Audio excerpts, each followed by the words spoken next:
بسم الله الرحمن الرحيم. مرحبا بكم معنا في قناتنا من جديد. اليوم غادي نحاولوا نجاوبوا على الأسئلة اللي كيطرحوا في لي زونتروتيان دومبوش. دونك من غير السؤال ديال بريزونتيفو اللي كيختلف من شخص لشخص selon l'expérience اللي عنده selon les compétences اللي عنده. Parfois كيتحطوا des questions qui peut être des questions pièges à titre d'exemple. دونك إلا كنتو أول مرة كتفرجوا فينا حاولوا تشتركوا معنا في القناة باش يوصلكم كل جديد. Donc par exemple, vous recevez une question comme ça. Donc vous aimeriez être à ma place. Voilà, كدوز واحد l'entretien مع un recruteur. مثلا أنا comptable ودوزت un entretien مع un directeur financier. Il peut me poser cette question. Vous aimeriez être à ma place. Donc هنا خصني نكون حذر راني نجاوب. Donc il a dit automatiquement oui je veux être à ta place ou la شي حاجه من هذا القبيل بحال الا انا جاي باش ناخذ ليه المكان ديالو. Par contre je peux répondre comme ça, peut-être dans une vingtaine d'années, mais d'ici là vous dirigerez certainement toute l'entreprise et vous recherchez peut-être un bras droit pour manager ce département comme ça. Donc vous donnez la valeur au recruteur et vous montrez aussi votre compétence que vous pouvez être son bras droit. Parfois, pour les gens qui changent souvent des postes, leur poste, ça peut être la question comme ça. Donc, vous avez changé plusieurs fois de poste. Pourquoi devrais-je vous prendre sachant que vous n'êtes pas expérimenté dans mon domaine? Donc, je répète la phrase. Donc, vous avez changé plusieurs fois de poste. Pourquoi devrais-je vous prendre sachant que vous n'êtes pas expérimenté dans mon domaine? Donc là, la question est wadha. Donc vous changez pas mal de fois le poste.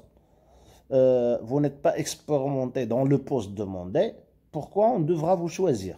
Donc la question, la réponse devrait être de cette façon. Justement, je pense que je peux être un meilleur employé car j'ai appris beaucoup de compétences dans plusieurs domaines. Ces compétences m'aident à résoudre les problèmes de manière créative. Grâce à ces différents postes, j'ai aujourd'hui une large vision de tout ce que je peux faire et ces différentes stratégies à mettre en place. Voilà.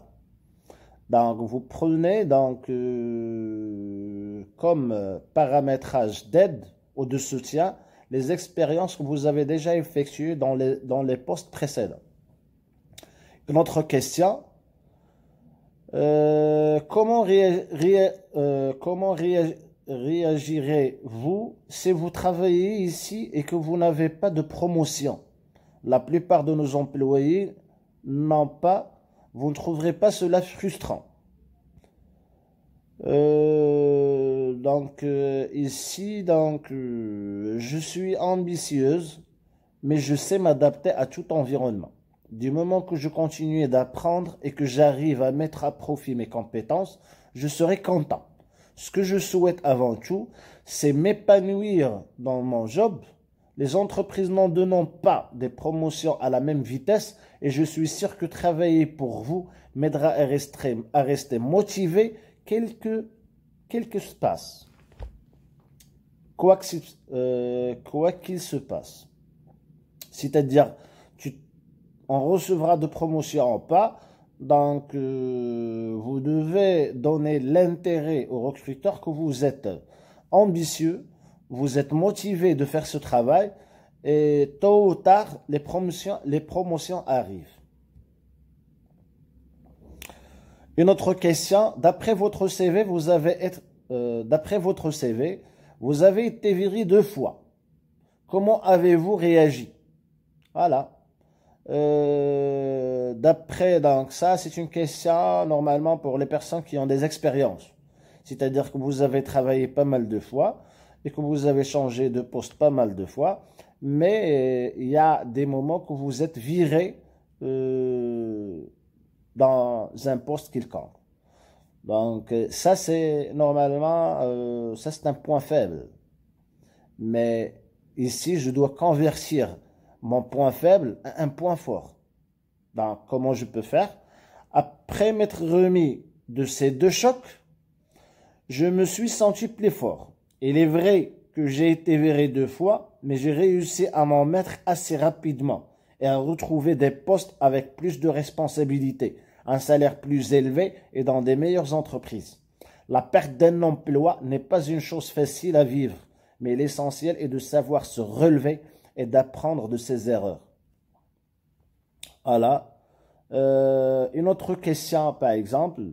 D'après votre CV, vous avez fait un stage dans une agence bancaire. Avez-vous poursuivi en CDI avec eux? Que s'est-il passé? Voilà. Et ça arrive pas mal de fois avec les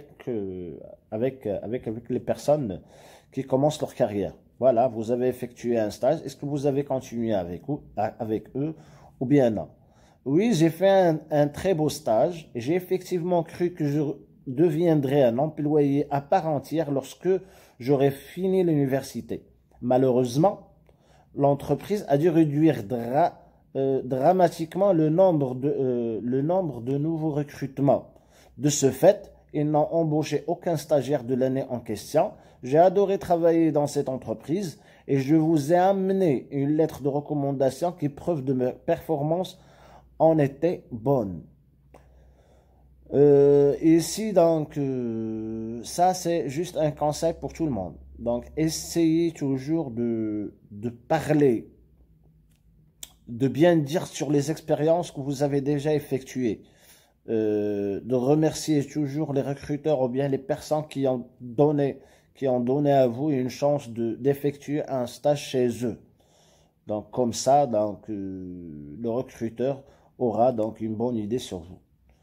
Une autre question, si vous deviez engager une personne pour cette position, quelle qualité rechercherez-vous? Donc ici, comme je dis, c'est un tour de rôle. Ici, c'est à vous de décrire et de donner les capacités ou bien les qualités qu'il doit avoir donc le nouveau recruté. Ici, c'est vous qui donnera donc quelles sont les qualités que doit avoir cette personne. Je rechercherai 3 talents principaux. La capacité à résoudre les problèmes, la capacité à avoir de bonnes relations professionnelles avec ses collègues, c'est-à-dire le travail à une équipe, et la capacité à signer rapidement les contrats. Laissez-moi vous parler un peu plus de mes expériences professionnelles. Ici, donc, c'est à vous de développer sur vos compétences et sur vos expériences. Une autre question.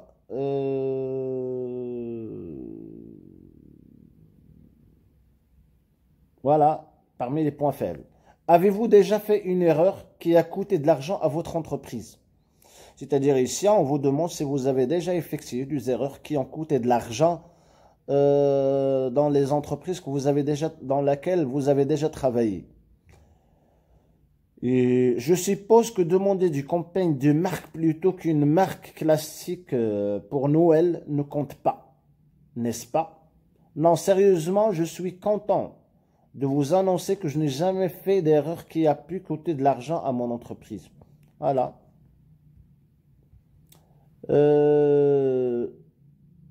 Ici, donc, voilà une question intéressante qui peut être posée dans un entretien.